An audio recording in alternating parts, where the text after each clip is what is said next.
Hello everyone, welcome back. Did you have a lovely cup of tea? Did you have a lovely cup of tea? Oh great, I'm so glad. Thank you for that. Thank you for coming back. It's going to be an amazing second half. I hope you enjoyed and are having loads of food for thought about the first half. We're reconvening. We do need your full attention for this next bit. It's going to be so brilliant. I've been looking forward to this for weeks. One of my favourite performers. He's a historical entertainer. He's written a piece especially for today. Please give an incredibly warm welcome to Paddy Cullivan. Thank you everybody. Thank you so much. Thanks so much. Everybody back from lunch. Yeah? Pastries for breakfast, pastries for lunch. This is the republic we were promised, ladies and gentlemen. So, does anyone know what this is? Anyone have an idea? Hands up. Yes, this is Newgrange in the 1930s. And this is Newgrange in the 1950s, when cattle used to graze on it. And this, of course, is Newgrange after it was done up in the 1960s. Because, of course, we can turn anything into something absolutely fabulous, historically meaningful, and successful. Over 250,000 visitors a year, millions upon millions into the exchequer. So don't let anybody tell you something historical can't make money. We did the right thing here in the 60s, but we also did the wrong thing. Ireland has a tendency to do the wrong thing, as with this 5,000-year-old stone circle in Sligo turned into a roundabout as part of a housing estate. Then in the 1950s, the locals put some nice Catholic paraphernalia on top. This is the wrong way of doing things, folks. And so what I like to deal with in all my work is to try and make us do the right thing. But the first thing we have to do is deal with the lies we're being told. So, do we do the wrong thing, or the right thing, or the wrong thing? Do we go for what I call greasy till iconoclasm, where we destroy things and put retail up to make sure that not only are we making money out of something ugly, but also we've washed our history clean, and that nobody can learn anything from our past. So, where did I get greasy till iconoclasm from? The famous poem by W.B. Yeats. What need you being come to sense but fumble in a greasy till, add the halfpence to the pence, and prayer to shivering prayer until you have dried the marrow from the bone. For men were born to pray and save, romantic Ireland's dead and gone. It's with Michael O'Leary on a plane. Actually, no, I like Michael O'Leary, and he made air travel cheap so we could go to beautiful places and learn how to make Ireland beautiful. In my shows, The Murder Michael Collins, Murder Wolf Tone, Year of the French, and the new one, I Can't Believe It's Not Ireland, I deal with the lies we are told in history, ladies and gentlemen. We are told so many lies, and those lies are the things we take with us to make bad decisions, to do the wrong thing. In The Murder Michael Collins, I deal with many of these lies. He was called the big fella. Why? Because he was tall? No, he was 5'10". He was called the big fella by his dad because he had lots of big ideas. It was De Valera who was the long fella. We're told Sonny O'Neill shot him on the eyewitness testimony of Mr. Magoo here, Jim Carney. Jim Carney wasn't at Bellinablaw. Sonny O'Neill couldn't use his right arm, and he never did sniper training. I've done all this new research, and despite what academics will tell you, and other historians, they're wrong about Bellinablaw.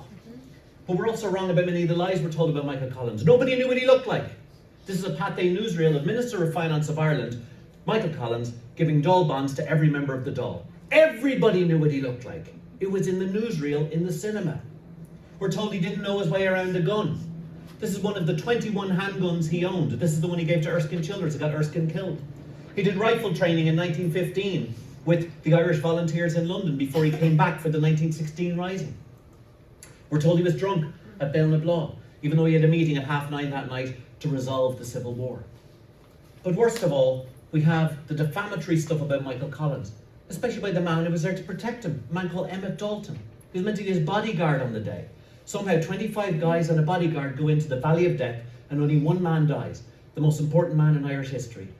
And do you know what the estimation of what happened was by Emmett Dalton, a professional soldier? If Mick had ever been in a real scrap, he would have learned to keep his head down.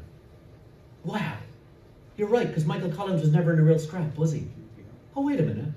He was in a real scrap. It was a scrap called the Battle of Moore Street. He was aide-de-camp to Joseph Plunkett. He led the retreat of 500 people from the GPO down a gauntlet of not just sniper fire, but machine gun fire. He somehow kept his head down and managed to survive, changed the tactics of 1916 into tactics that finally brought the British to the negotiating table. So please, don't believe the lie that Mick Collins was never in a scrap. And this is the issue. He was in that scrap, a scrap in which 8 city blocks were floored. But more lies were told. It was a Sinn Féin rebellion. It wasn't. It was an IRB rebellion and an Irish Volunteers rebellion. The Irish Independent did an editorial telling us that the rebels had destroyed the city centre of Dublin. That's like blaming the citizens of Hiroshima for Oppenheimer's bomb landing on them. This is what destroyed the city centre of Dublin, two 18-pounder guns that absolutely decimated the city centre, and yet miraculously, these incredible buildings along one side of Moore Street survived. They're still here. It's amazing. One half of the street survived even a more damaging thing than 18-pounder guns or even the Nazis. Because if the Nazis had bombed Dublin in the 1940s, they couldn't have done as much damage as Dublin Corporation and developers. They built a shopping centre, the Ilac Centre, on one whole side of the street. And this began a great Irish tradition of building shopping centres on historical sites. They have never changed their attitude.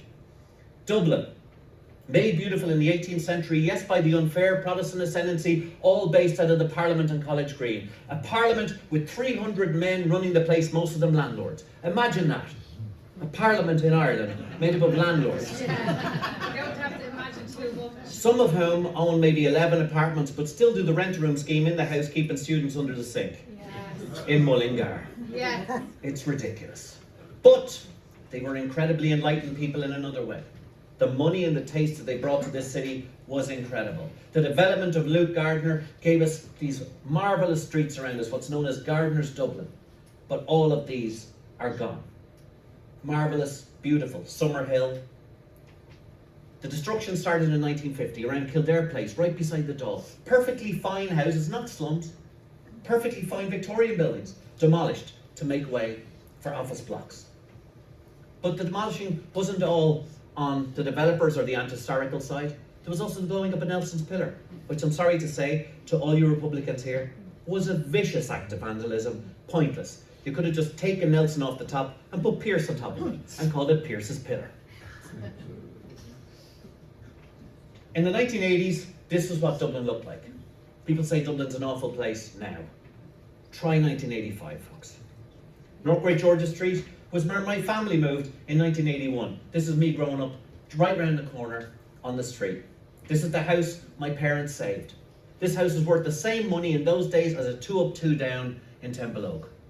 The bank manager said, "Oh no, don't buy this place, it's a dump, it's going to get knocked." My parents came in and saved the whole thing. And so all the people, individuals, came together and saved North Great George's Street from the wrecking ball. We have one Georgian house left on O'Connell Street. And my father, a classical composer, used to do concerts in the beautiful concert hall behind it, the O'Connell Hall, which still stands on Moore Lane. It's not part even of the plan to save this place. And yet another amazing historical building stands there. But when estimated by a building heritage service, they say, the hall at the back was probably a ballroom or a hall. Probably. This again is history washing. It was a concert hall called the O'Connell Hall. My dad did gigs in there in the 1990s until they closed it down. When RTE was based in the GPO, they used to record Sean O'Riordan and all the rest of them in the O'Connell Hall. This was a vibrant, creative area. And when RTE is shut down very soon, they could start the new national broadcaster back in the GPO. Right here again. But as I grew up in North Inner City Dublin, all these amazing buildings on Sean McDermott Street were completely flattened in year zero, 1983, replaced with Zoe developments and other terrifyingly ugly buildings.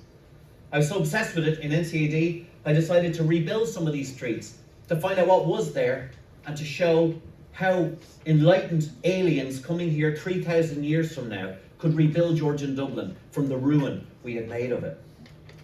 But it wasn't the start of the shopping centre malaise. This is one of the most important buildings in Dublin history.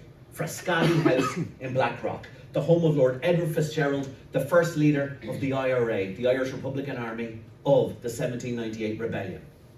Bit inconvenient though, he was a Protestant and a leader with 12 other Protestants, 3 Presbyterians and 3 Catholics of the amazing United Irishmen who wanted to bring Ireland together under Wolfe Tone.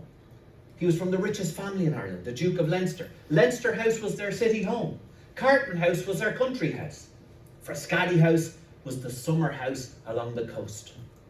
Unbelievably, in 1971, in a dull debate, Conor Cruise O'Brien, who I don't agree on with much, but he did argue for the retention of Frascati House as being a very important historical site to maintain.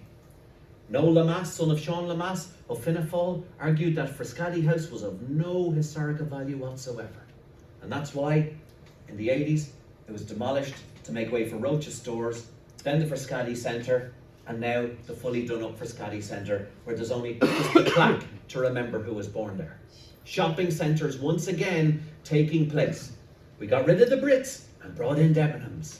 Sorry, folks.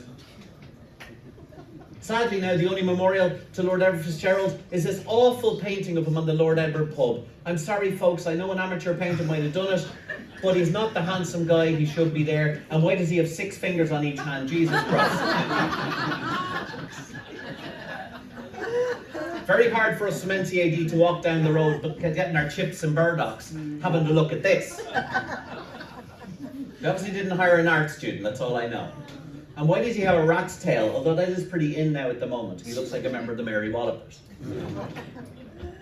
Galway City. Galway, an incredible preserved medieval city, the same size and shape actually as Dubrovnik, where Game of Thrones was filmed. But does it look like that now? Does it look like this? Nah. It's full of disgusting, awful, individualistic modern architecture. Much of the medieval wall was demolished, but they did find a bit. They found an incredible length of wall at the top of Eyre Square. What did they do with it? They built a shopping centre over it. You can go into Burger King now, halfway up the walls of Galway. Eyre Square Shopping Centre. Carlow Jail, where 3,000 United Irishmen were imprisoned, 3,000 people died during the 1798 rebellion. Now the Carlow Shopping Centre. Kilkenny, the best preserved medieval city in the country, except for the Dun stores that flattened half the centre by the river. The Kilkenny Workhouse, where they found 1,000 people in a famine grave. 1,000 famine victims in the Kilkenny Workhouse. What did they do with the workhouse? They turned it into a food court. There's a Costa Coffee now standing over those graves. I'm not against development, folks. I'm not against shops. I'm not against any of it. But please have some respect for the historical aspect of what's going on as well. Not everything has to be turned into a shopping centre. Was it for this the wild geese spread, the graving upon every tile? For this all that blood was shed? For this Edward Fitzgerald died? Robert Emmet and Wolfe Tone, all that delirium of the brave? Romantic Ireland's dead and gone. It's with O'Leary in the grave. We all know that W.B. Yeats, by the way, fancied Maud Gonne. You do know that, don't you? Yeah, and then being a bit of a weirdo. I love his poetry. But he started chatting up, when he was turned down by Maud Gonne, he started chatting up Iseult Gonne, her much hotter daughter, right? But then Iseult went and married one of the original far right of Ireland, Francis Stewart, with the weirdest hair known to man. You could say that she was adding Iseult to injury.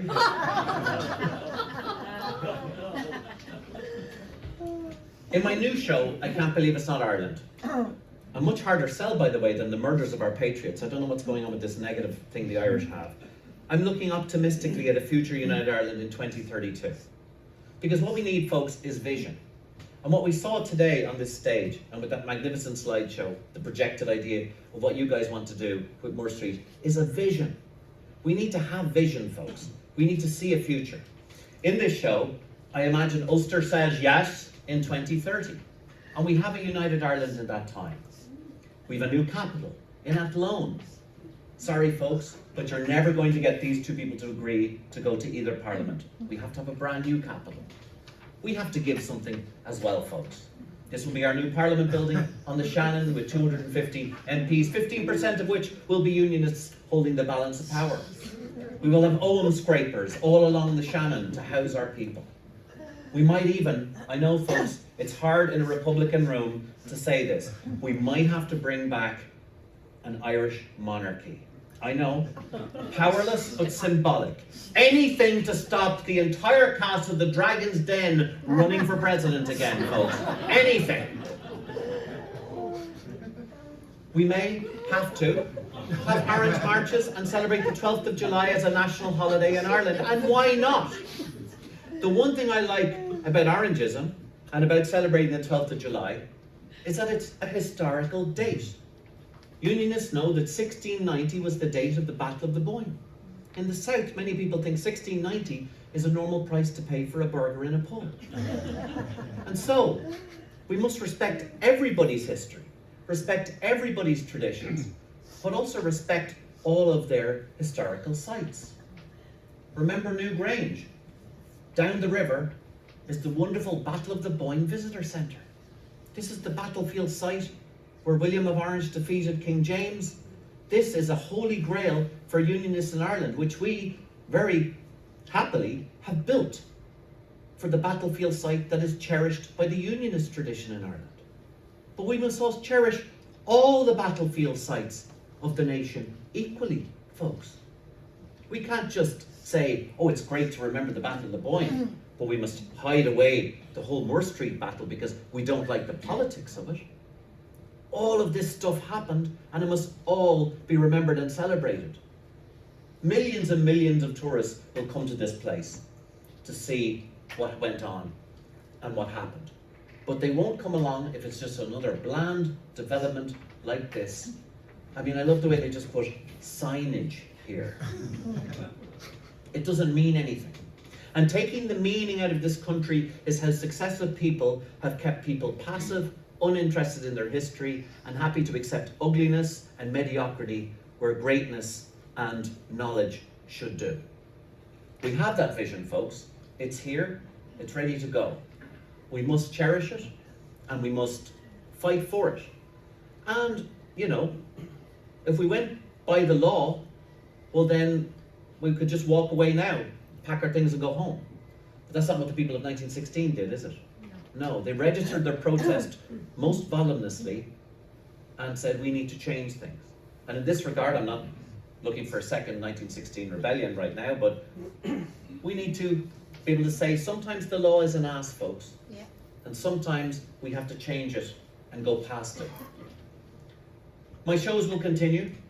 The venue that I found for all of my shows is called the Taylor's Hall. Magnificent place up on High Street. An Taisce saved this building in 1967, like many of the buildings that were saved by individuals here in this city when they wanted to flatten it. And unfortunately, I'll be doing it tonight as a private event. There are still tickets available for my Murder Michael Collins there, but it will be a private event because one vexatious person has decided that because they're not exactly following the rules, that it's now shut down. There are people out of work, an amazing space that was there for the community. We had a meeting one night to bring everybody together to say, this place is incredible, please keep it open, please keep it alive. And because of the law and the way things are done in this country, inertia, delay, Mary Lou made a very good point recently that everything in this country takes too long. We must stop doing things by the book if the book itself is badly written. Folks, I'll be doing a show here tonight, but it won't be open. But please keep looking out at paddycullivan.com for my shows and help support a building like this and get it back into being opened again. It's where Wolfe Tone had his office. It's where one of Wolfe Tone's descendants came and visited last June. And by November, we did a 2-day festival dedicated to Wolfe Tone, the man who began it all in this country, uniting Protestant, Catholic and Dissenter under the common name of Irishmen. This is what's happening in our buildings, but they won't happen if we don't have buildings to put them in. Folks, thank you for the incredible work you've done. We must preserve Moore Street Battlefield site, and please support all cultural, historical and commercial activities, because folks, we can't pay for any of this if we're not able to go and enjoy ourselves and hang out together in this marvelous city we call home. Thank you very much.